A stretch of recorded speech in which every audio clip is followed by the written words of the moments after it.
La aventura de mi tío, de Washington Irving.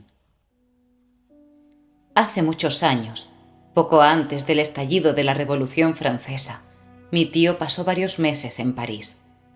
Los ingleses y los franceses mantenían por aquel tiempo muy buenas relaciones, al contrario de lo que acontece ahora, y era habitual verlos juntos en las reuniones de sociedad. Los ingleses viajaban para gastarse el dinero a manos llenas, y los franceses se mostraban la mar de complacidos con semejante actitud, prestándoles ayuda sin el menor inconveniente para que lo hicieran. Ahora, sin embargo, los ingleses suelen ir al extranjero precisamente para ahorrar, cosa para la que ni por asomo precisan de la ayuda de los franceses. Puede que los ingleses que se decidían a viajar en aquel tiempo fueran menos numerosos y más nobles y distinguidos que los que lo hacen ahora, cuando Inglaterra parece estar llenando de gente Europa.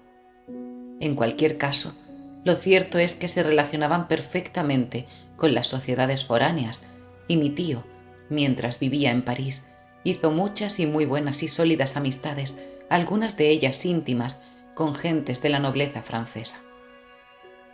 Por aquellos tiempos de su periplo francés, cuando viajaba en invierno por esa parte de Normandía llamada el País de Caux, al comenzar a declinar un día, vio las torrecillas de un viejo castillo que se alzaban por sobre las copas de los árboles de su parque con jardín amurallado.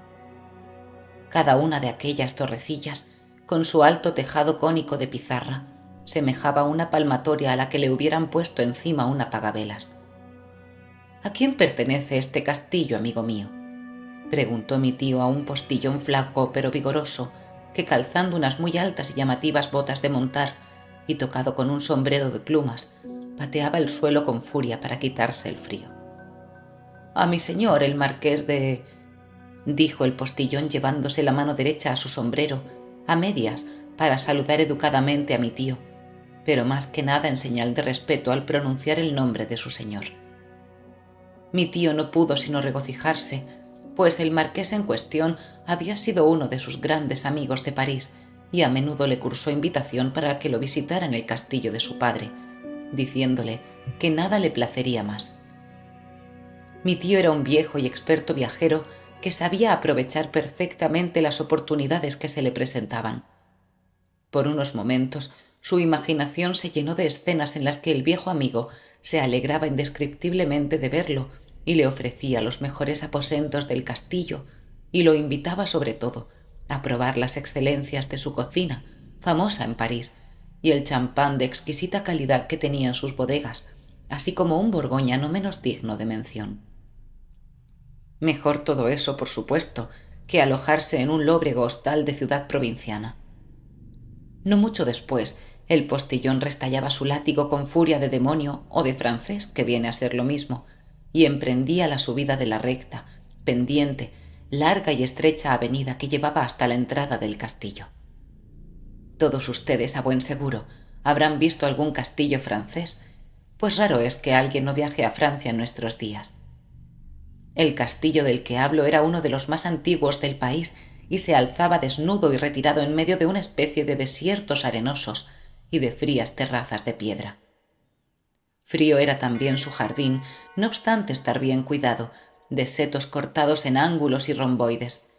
Frío, igualmente, era el parque sin hojas en el suelo, dividido geométricamente en rectas alamedas, en las que había un par de estatuas a las que se les habían caído las narices, y varias fuentes de las que manaba un agua tan helada que con solo tocarla te empezaban a castañetear los dientes de la tiritona que te entraba.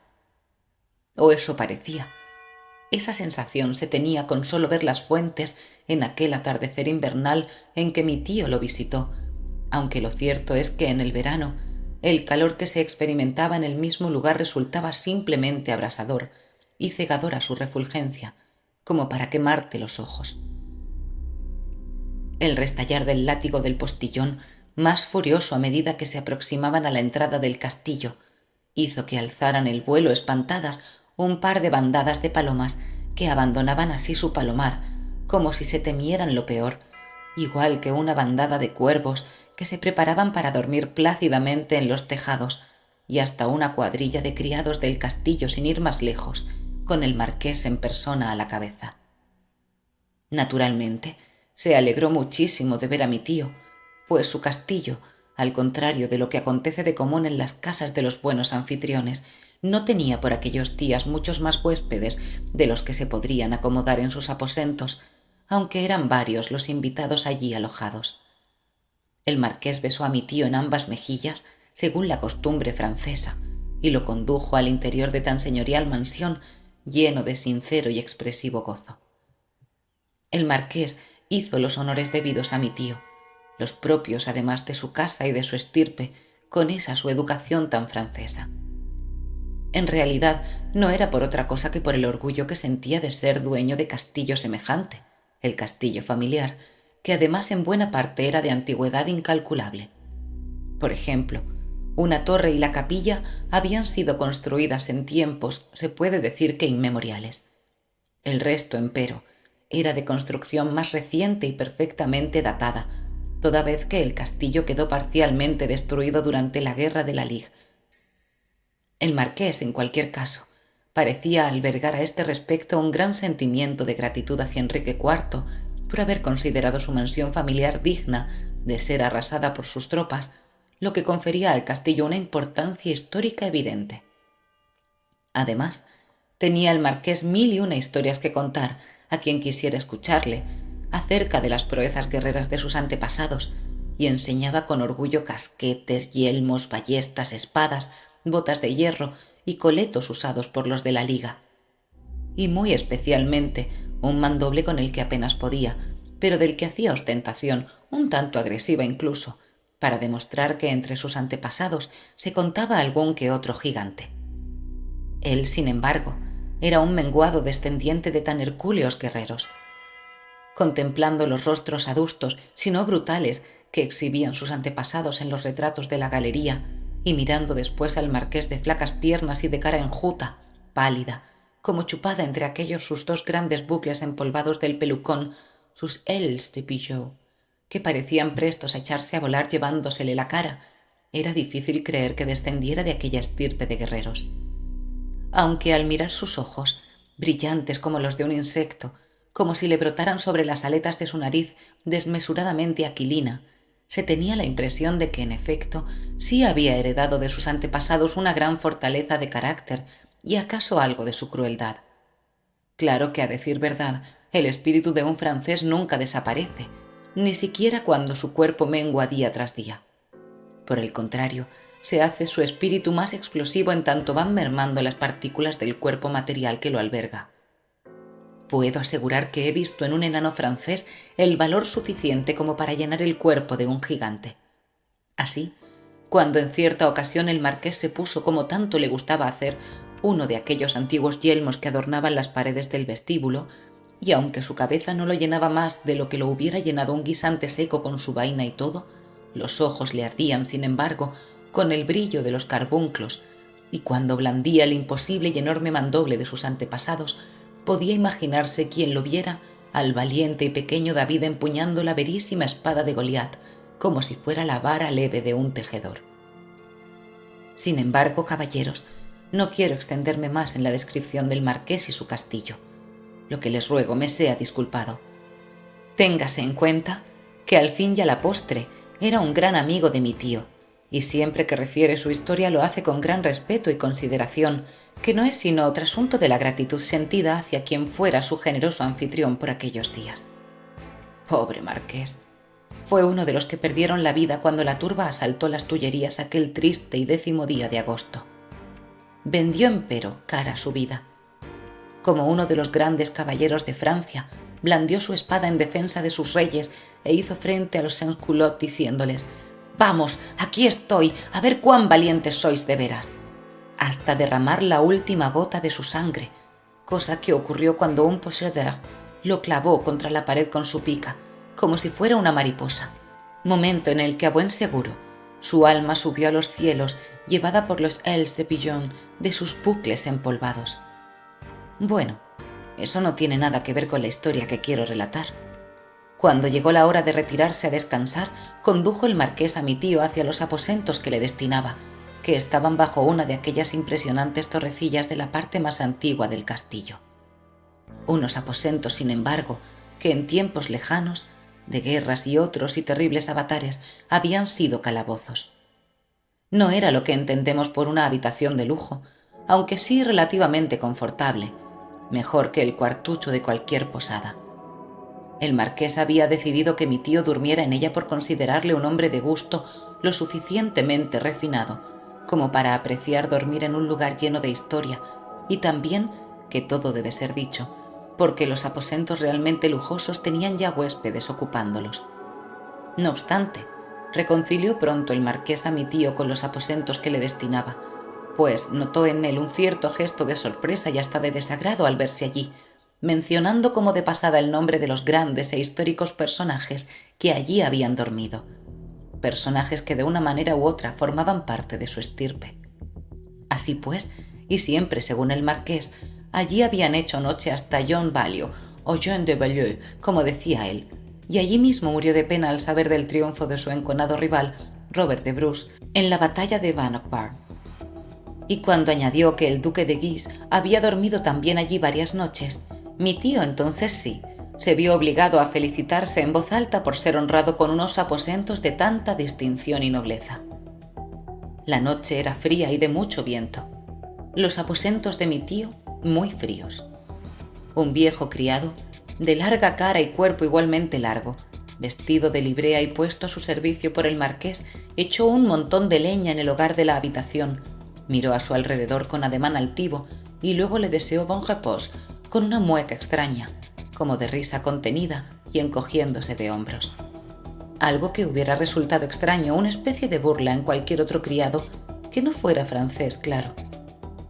La habitación presentaba, desde luego, un aspecto harto desangelado, por no decir que desagradable. Lo justo como para llenar de aprensión y hasta de angustia a cualquiera que guste de las novelas al uso de nuestros tiempos y de aquel tiempo. Las ventanas eran altas y estrechas. Aunque habían sido convenientemente ensanchadas antaño en tiempos de guerra, fueron saeteras de defensa. Por lo demás, las contraventanas de madera crujían hasta el estremecimiento a poco que las batiera el viento. Cualquiera de ustedes, estoy seguro, en tal habitación y en una noche de tanto viento, habría imaginado que los de la Liga recorrían la estancia pateando con sus pesadas botas de hierro el piso de madera y entrechocando ruidosamente sus espuelas. Una puerta, imposible de cerrar a pesar de todos los esfuerzos que hiciera el invitado, daba a un largo y más que sombrío corredor que llevaba solo Dios sabía a qué otra parte del castillo, pero que parecía hecho a propósito para que los duendes y los fantasmas que pudieran habitarlo se explayaran allí a sus anchas después de abandonar sus tumbas por la noche. El viento, entrando violentamente en el corredor, se dejaba sentir como un rumor sordo que ponía el vello de punta y hacía que la puerta imposible de cerrar se batiera de continuo, como si cualesquiera espíritus aún no hubieran resuelto el dilema que se les planteaba a su vista, que no era otro sino el de si entraban o no en la habitación. En una palabra, eran precisamente los tenebrosos aposentos que un fantasma, si habitara el castillo, escogería como el más grato lugar para dar rienda suelta a sus expansiones nocturnas. Mi tío, sin embargo, aunque ya estaba muy curtido en el arte de afrontar tal o cual aventura, sin importarle la que fuese, no pensaba en ellas a esas horas. Intentó una vez más cerrar la puerta, pero fueron inútiles sus renovados esfuerzos por dominarla. No es que sintiera miedo, ni siquiera aprensión, pues no en vano era un viajero con la experiencia necesaria como para que no lo amedrentase el más sórdido aspecto o el misterio de una habitación cualquiera, pero recuérdese que la noche era cruda, fría y lluviosa, y que el ventarrón rugía sobre y contra la torrecilla en la que estaban sus aposentos, como es de rigor que lo haga contra las antañonas mansiones, y el aire que se dejaba sentir en el corredor llegaba húmedo y helado, como el que se siente en las mazmorras. Mi tío, empero, al comprobar de nuevo que era incapaz de cerrar la maldita puerta, arrojó más leña al fuego del hogar, que muy pronto crepitó lanzando una larga llamarada en la amplia chimenea, que iluminó los aposentos hasta el último de sus rincones, a tal punto que la sombra de las tenacillas colgadas de la pared para remover el fuego pareciese la de un gigante de piernas inconmensurables. Trepó mi tío después, como pudo, para culminar aquella especie de montaña hecha con 10 colchones, cosa tan propia de las camas francesas, en un rincón de lo que era propiamente dicho el dormitorio. Después, tratando de ponerse todo lo cómodo que le fuera posible y tapándose hasta la barbilla con el abrigo de la cama, se quedó mirando fijamente al fuego del hogar, pero sin dejar de prestar la máxima atención al ulular del viento.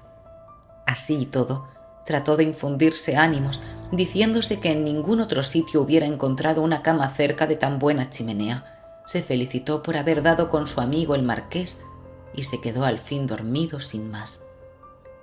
No había llegado a la mitad del primer sueño cuando lo despertó el reloj del castillo, que estaba en la torrecilla sobre su cuarto. Daba las 12 de la noche. Era un viejo reloj, de esos que gustan sobremanera a los fantasmas. Tenía un sonido grave y tétrico. Daba las horas con tal lentitud que mi tío pensó que no dejaría de sonar en toda la noche, solo para dar las 12. Contó una tras otra, y al final le salieron no 12, sino 13 horas, y el reloj no hizo más ruido.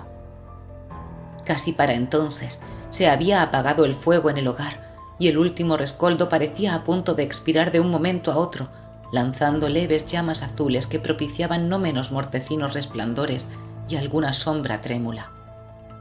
Mi tío seguía tumbado en su cama, con los ojos a medio cerrar y con el gorro de dormir calado casi hasta la nariz. Ahora divagaba en fantasías, mezclando aquella escena con el cráter del Vesubio, con la Ópera de París, con el Coliseo de Roma, con la taberna de Dolly en Londres y con otros lugares de visita inexcusable que pueblan las mientes de un viajero con muchos periplos a sus espaldas. En resumen, y tal como lo denotaban sus párpados cada vez más pesados, de nuevo se estaba quedando dormido. De repente, lo despertó un ruido de pasos que parecían lentos pero muy fuertes a lo largo del corredor. Mi tío, como en no pocas ocasiones le he oído decir, era hombre que no se amedrentaba por cualquier cosa, así que se quedó tranquilamente como estaba. Imaginaba que no sería más que otro de los huéspedes del marqués o algún criado que se retiraba a descansar. Pero los pasos se acercaron hasta la puerta, que se abrió muy lentamente, chirriante. Si ocurrió tal fenómeno porque alguien la empujó, o a impulsos de una ráfaga de viento más fuerte, es cosa que mi tío jamás pudo decir, aunque sí contar que una figura blanquísima entró casi inmediatamente después en sus aposentos. Era una mujer alta, espléndida, de porte noble y muy bella. Su vestido blanco era antiguo, de mucho encaje y con larga cola. Aquella mujer avanzó lentamente hasta la chimenea, como si no reparase en la presencia de mi tío o como si no le importara que estuviese. Mi tío, sorprendido pero no aterrorizado ni mucho menos, se quitó el gorro de dormir con una mano y se la quedó mirando embelesado. Estuvo un buen rato la mujer ante aquel pobre fuego que lanzaba leves llamaradas ahora blancas, además de azuladas, suficiente luz no obstante, para que mi tío observara en toda su grandeza el aspecto decididamente fantasmagórico de aquella dama tan exquisita. Su rostro era increíble, espantosamente pálido, esa es la verdad. Quizás contribuyera a darle tal aspecto, sin embargo, la débil luz azul del fuego a punto de morir en la chimenea. Era una mujer muy bella, eso resultaba indudable, pero de una belleza que se le hubiera marchitado a causa de los lamentos y de las preocupaciones incesantes. Tenía, pues, todo el aspecto lacerante de una persona que hubiera tenido que acostumbrarse a sobrellevar el dolor cualquiera que fuese, pero a la que no obstante, el dolor, cualquiera que fuese, no había conseguido doblegar en su enorme dignidad. Había en ella así un aire de resolución orgullosa que se imponía a la sensación primera de abatimiento. Esa fue, por lo menos, la opinión que se formó mi tío, que se tenía por todo un magnífico fisionomista. La dama, como ya he dicho, permaneció en los aposentos dados a mi tío un buen rato, junto a la chimenea. Acercaba al fuego escaso primero una mano y después la otra, siempre con mucha lentitud. Después hacía lo mismo con los pies, ahora el derecho, después el izquierdo. Evidentemente quería calentarse, lo que le lleva a uno a pensar que, se diga lo que se diga, también los espectros sienten el frío. Mi tío y esto es algo en lo que hacía especial hincapié al narrar su historia, se dio cuenta entonces de que calzaba zapatos de salón, zapatos con tacón de aguja, siguiendo una moda ya obsoleta, cruzados en el empeine con hebillas con diamantes engastados, falsos o verdaderos, daba lo mismo, pero que refulgían admirablemente, como si fueran lo único vivo en aquella figura. Al fin el espectro se volvió lentamente, ya confortado. Miró en derredor suyo con ojos opacos una mirada que entonces sí, heló a mi tío la sangre en sus venas y aun la médula de los huesos. Alzó entonces los brazos al cielo la pobre mujer, cruzó las manos y retorciéndoselas sobre la cabeza como si implorase con sumo dolor, salió de la habitación. Mi tío no pudo sino meditar largo rato acerca de tan extraña visita, pues como me decía vivamente cuando me refirió la historia, aunque era hombre de carácter firme y probado valor, era al tiempo hombre dado a la reflexión profunda sobre las cosas, por lo que en principio ninguna rechazaba por muy ajena que fuera al curso habitual de la vida, a la lógica de los acontecimientos. Era también, ya lo he dicho, un viajero más que experimentado, y había vivido, también lo he dicho, extrañas aventuras aquí y allá. Así que no extraña a nadie que tras un lapso para la necesaria reflexión se calase de nuevo el gorro de dormir hasta las narices, girase en la cama hasta ponerse casi de espaldas a la puerta, más que de precavido costadillo, se abrigara bien con las ropas de la cama, tapándose hasta más arriba de los hombros, y no mucho después se volviera a quedar dormido plácidamente. No sé, pues tampoco era capaz de decirlo él cuánto tiempo llevaba dormido, cuando lo despertó un susurro junto a su lecho. Se volvió hacia el lado de donde le llegaba la voz que le llamaba y vio al viejo criado francés, con el rostro enjuto enmarcado por los bucles de su pelucón, un rostro de sonrisa forzadamente obsequiosa. Hizo 1000 muecas mientras le pedía por lo menos otros 1000 perdones por haberlo despertado, por molestar de tan mala manera a Monsieur. Era muy entrada ya la mañana. Mi tío se vistió tan deprisa como le fue posible mientras recordaba, aunque vagamente, como si hubiera sido un sueño, la visita nocturna del espectro. Preguntó entonces al criado quién era la dama que tenía por costumbre recorrer aquella parte del castillo por las noches, pero el anciano sirviente se encogió de hombros, subiéndolos casi de un golpe hasta la cabeza. Se puso muy teatralmente la mano derecha en el pecho y mostrando la izquierda abierta y con los dedos extendidos y con la palma hacia arriba, hizo el gesto de inopia más cómico que verse pudiera, aunque él estaba convencido de su mucha seriedad y educación, al tiempo que decía que no eran de su incumbencia les bonnes fortunes que tuviera Monsieur por la noche. Supo mi tío, pues, que nada en claro podría sacar de aquel hombre, por lo que no le hizo ninguna pregunta más. Después del desayuno, que fue abundante, sabroso y reparador, paseaba mi tío junto al marqués por la parte más moderna del castillo, deslizándose como sobre la seda por aquellos bien encerados pisos de madera de los amplios salones, entre riquísimos muebles preñados de dorados y de brocados, hasta que dieron a una larga galería, en cuyas paredes colgaban muchos retratos, unos al óleo y otros al pastel.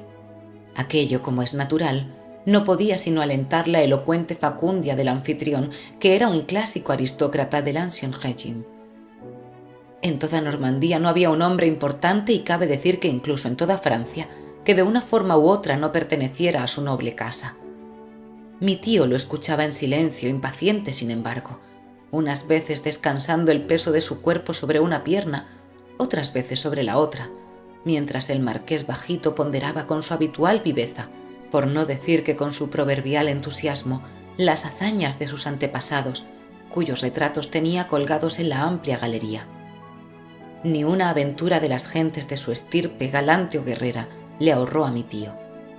Así, desde las gestas marciales de los embarados guerreros de acero hasta las historias de amor y galanterías varias de aquellos caballeros de ojos azules y expresión un tanto melancólica, sonriente, con sus bucles empolvados todos ellos, con sus casacas y calzones de seda rosa o azul, todo, sin dejarse nada en el tintero de la lengua, se lo contó el marqués a mi tío, sin olvidarse siquiera de las conquistas que tales nobles hicieran de encantadoras pastorcillas de faldas amplias y huecas, y detalles no más anchos que el de un reloj de arena, que reinaban sobre sus rebaños y sobre sus zagales con finos callados adornados con largas cintas de colores. En medio de aquella larga y entusiástica perorata que le largaba su buen amigo el marqués, mi tío se admiró especialmente ante un retrato de tamaño natural que le pareció la verísima imagen de la mujer espectral que lo había visitado en sus aposentos la noche anterior. «Creo», dijo mi tío entonces, «que he visto el original de ese retrato». «Pardonnez-moi», le respondió el marqués educadamente, «pero eso no puede ser. Esa dama murió hace más de 100 años. Era la muy bella duquesa de Longueville, que vivió sus días más gloriosos durante la menor edad de Luis XIV. Nunca, a buen seguro, se pudo decir cosa tan insensata como la de mi tío». El marqués adoptó de inmediato la actitud del hombre dispuesto a hacer una muy larga narración. Y así, en efecto, le cayó encima a mi tío la historia completa de la guerra civil de la Fronda, durante la cual la bella duquesa de Longueville había representado un muy distinguido papel. Turenne, Coligny, Mazarin fueron exhumados por el marqués al instante para avalar los hechos narrados, entre los que se contaban naturalmente los referidos a los días de las barricadas y a las hazañas en Porte-Cocher. Mi tío comenzaba a sentir unas irresistibles ganas de poner más de 1000 leguas de distancia entre el marqués y él, o entre él y la implacable narración del marqués, cuando de golpe los recuerdos del marqués bajito tomaron un giro mucho más interesante. Estaba el marqués relatando los pormenores de la prisión que sufrieran el duque de Longueville y los príncipes de Condé y de Conti en el castillo de Vincennes, y los infructuosos esfuerzos de la duquesa de Longueville para levantar en armas a los tercos normandos a fin de que lucharan por su libertad, cuando llegó en su relato a la parte en que la duquesa era sitiada por las tropas reales en el castillo de Dieppe. «El ánimo de la duquesa», decía el marqués, «se enardecía con los sufrimientos.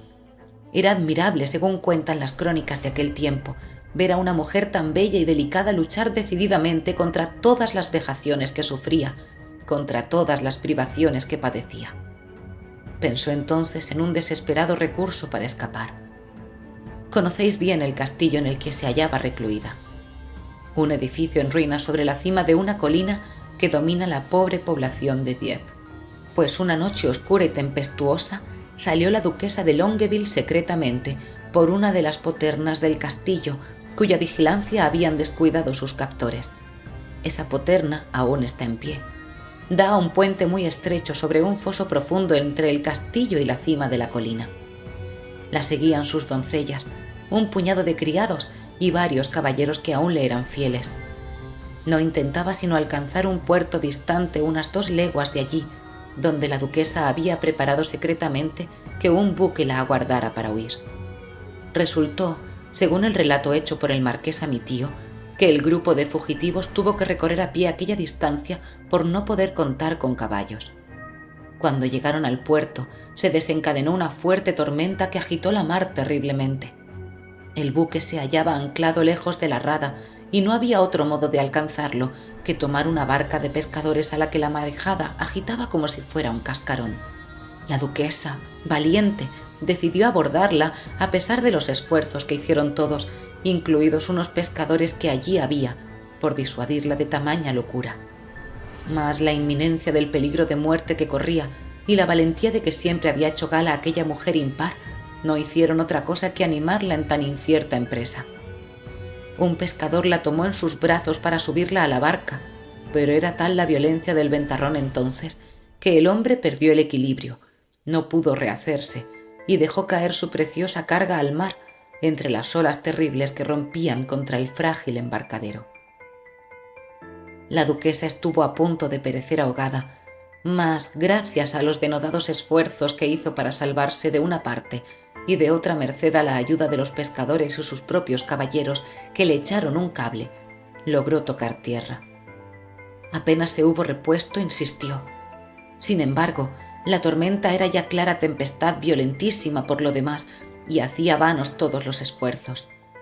Demorarse, por otra parte, significaba ser descubierta en breve y tomada prisionera de nuevo, aunque ahora para ser llevada en breve al cadalso.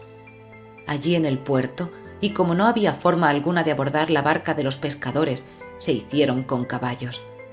Montaron la duquesa y las damas a la grupa de los caballos de sus caballeros y batieron los campos cercanos en busca de un refugio en el que guarecerse hasta que la mar quedara en calma. Mientras la duquesa, prosiguió el marqués poniendo su dedo índice sobre el pecho de mi tío para excitar de nuevo su atención, pues comenzaba a flaquearle. Mientras la duquesa, decía, pobre mujer, sorteaba la tempestad de modo tan triste y angustioso, llegó a este castillo en el que estamos. Aquello, naturalmente, causó cierta inquietud en quienes entonces moraban en él, pues el tropel de caballos y el ruido de espadas y de espuelas no solía presagiar nada bueno en aquellos tiempos. Uno de los caballeros de la duquesa, un militar alto y muy fuerte, armado hasta los dientes, avanzó al galope y anunció el nombre de la que llegaba. Todos los moradores de este castillo se tranquilizaron y hasta se entusiasmaron con la visita al oírlo. La servidumbre salió a recibir con hachones encendidos a la duquesa. Nunca hubo, a buen seguro, viajeros tan destrozados como bien recibidos en parte alguna. La pobre duquesa, sus doncellas, cada una a la grupa de la montura de un caballero, mostraban una palidez extrema, una demacración terrible. Traían los vestidos hechos jirones, mientras los pajes y los criados, empapados hasta los huesos y medio desnudos por lo destrozados que llevaban sus ternos, parecían a punto de caerse al suelo debido a la enorme fatiga que sufrían. Siguió contando el marqués que la duquesa fue recibida por su antepasado correspondiente, que le dio una muy cordial bienvenida y la condujo al vestíbulo del castillo. Pronto chisporroteó un fuego grato y abundante en la chimenea, que pareció confortar a la dama y a su séquito, y muy pronto igualmente tuvieron a su disposición cacerolas, asadores y pucheros bien repletos para saciar el hambre. La duquesa, claro está, tenía todo el derecho a nuestra hospitalidad, prosiguió el marqués bajito, alzándose ahora majestuosamente sobre las punteras de sus zapatos, porque estaba emparentada con nuestra casa. Os lo explicaré. Su padre era Enrique de Borbón, príncipe de Condé. ¿Pero pasó o no la duquesa aquella noche en el castillo? Lo interrumpió abruptamente mi tío, aterrado ante la sola idea de verse envuelto en una suerte de narración genealógica para la cual parecía prepararse el marqués. «Ah», exclamó el marqués sorprendido. «Bien, en cuanto a la duquesa se refiere, fue alojada en la misma habitación que ocupasteis la noche anterior, que en aquel tiempo era una cámara que se ofrecía a los personajes de mayor importancia. Su séquito fue alojado en las habitaciones que dan al corredor, y su paje favorito durmió en un gabinete contiguo al de la duquesa. El fornido caballero que había anunciado su llegada y que era el guerrero más diestro del séquito, pasó la noche en vela haciendo guardia en el corredor. Era un hombre sombrío, sin embargo, y más bien rígido y violento. Cuando la luz de la palmatoria que alumbraba el corredor caía sobre su rostro de facciones temibles, daba la impresión de que hubiera sido capaz él solo de defender el castillo del asedio de una tropa cualquiera. La noche, como ya he dicho, era harto desapacible. Por esta misma época del año, por cierto, ahora reparo en ello, anoche se cumplió el aniversario de aquella estancia de la duquesa de Longueville en mi casa. Puedo recordarlo porque fue una fecha extraordinaria para toda mi estirpe. Hay una tradición muy singular en mi casa desde entonces. Vaciló el marqués, como si sus cejas se poblaran de nubes. Esa tradición, continuó. Bien, aquel extraño suceso se produjo tal noche. Bueno, fue un suceso extraño, misterioso, inexplicable. Hizo una larga pausa. ¿Os seguís refiriendo a la duquesa?, preguntó mi tío, alarmado entonces ante su pausa. Era ya pasada la medianoche, siguió diciendo el marqués, cuando todo el castillo... Hizo otra pausa. Mi tío abrió sus manos y extendió hacia él sus brazos como rogándole que siguiera. «Perdonadme», se excusó el marqués, ruborizándose entonces, «pero hay algunas circunstancias relacionadas con la historia de mi familia que no me agrada contar. Fueron tiempos muy duros. Una época de grandes hombres, pero ya sabéis que la sangre noble, cuando corre sin razón, no lo hace mansamente como la de la plebe. Pobre duquesa. El orgullo familiar me impide... Perdonadme, os lo ruego. Hablaremos de otra cosa, si os parece». Aquello no hizo más que excitar sobremanera la curiosidad de mi tío, como era de lógica. La pomposa y magnífica introducción que hiciera el marqués bajito le había llevado a esperar algo realmente admirable de su relato y no estaba dispuesto por ello a quedar privado del fin de la historia por un súbito arranque de pudor del marqués. Al fin y al cabo no era mi tío más que un viajero ávido de información y de historias con las que enriquecer su ya más que largo anecdotario, por lo que consideró un deber primordial inquirir hasta sus últimas consecuencias, aun a riesgo de su amistad con el marqués bajito. Fue en vano. El marqués se negó a seguir, incluso a contestar varias de las preguntas que le hizo mi tío. «Bueno», dijo mi tío al cabo, algo más que sardónico, incluso haciendo gala de cierta petulancia. «Podéis pensar lo que os venga en gana, pero yo puedo asegurar ante quien sea que he visto a esa dama». El marqués dio un par de pasos atrás y lo miró sorprendido y aterrado. «La duquesa me visitó anoche en mis aposentos», dijo mi tío. El marqués, rehecho de la primera impresión, sacó entonces su cajita de rapé, encogiéndose de hombros y sonriendo, como si tomara lo que le acababa de decir mi tío por una desagradable muestra de humor inglés, y no sin fingida cortesía, pidió a mi tío que le contara por favor tan interesante aventura. Mi tío aceptó el reto y con una seriedad completa le refirió la aparición de la dama en todos y cada uno de sus detalles. El marqués no pudo evitar interesarse en aquel relato que escuchaba cada vez más serio, ida ya su sonrisa incrédula de antes, con la cajita de rapé en la mano, aún sin abrir. Al fin, cuando concluyó mi tío su relato, el marqués abrió la cajita y se puso en las narices una buena cantidad de rapé. «Bah», exclamó el marqués luego, encogiéndose de hombros otra vez, mientras daba la espalda a mi tío para dirigirse al extremo de la galería. Aquí cesó en su relato quien contaba aquella historia. Los reunidos aguardaban la continuación, pero el narrador seguía en silencio. «Bien», dijo uno de esos caballeros que siempre tienen alguna pregunta que hacer. «¿Qué dijo su tío entonces?» «Nada», contestó el narrador. «¿Y el marqués tampoco dijo nada?» «Nada». «¿Y eso es todo?» «Sí, eso es todo», admitió el narrador mientras echaba más vino en su copa. «Supongo», dijo un anciano caballero al que la nariz al hablar se le movía hacia los lados, «que el espectro de esa historia no era en realidad sino el cuerpo verdadero de la guardesa del castillo, que iba de habitación en habitación por ver si faltaba algo a los huéspedes». «Bah», replicó el narrador, «mi tío era un hombre capaz de distinguir perfectamente un espectro de una guardesa. Era un hombre que había visto mucho mundo». Se alzó un murmullo en la mesa, mezcla de burla y decepción con algo de algarabía jovial. Por mi parte, creo que aquel anciano, que relató la historia, se guardaba en realidad lo más interesante de la misma. Había en su rostro demacrado una singular expresión que me hizo dudar de si había hablado en broma o en serio. Fin. Suscríbete al canal La Rosa de Alejandría, comenta y comparte este vídeo.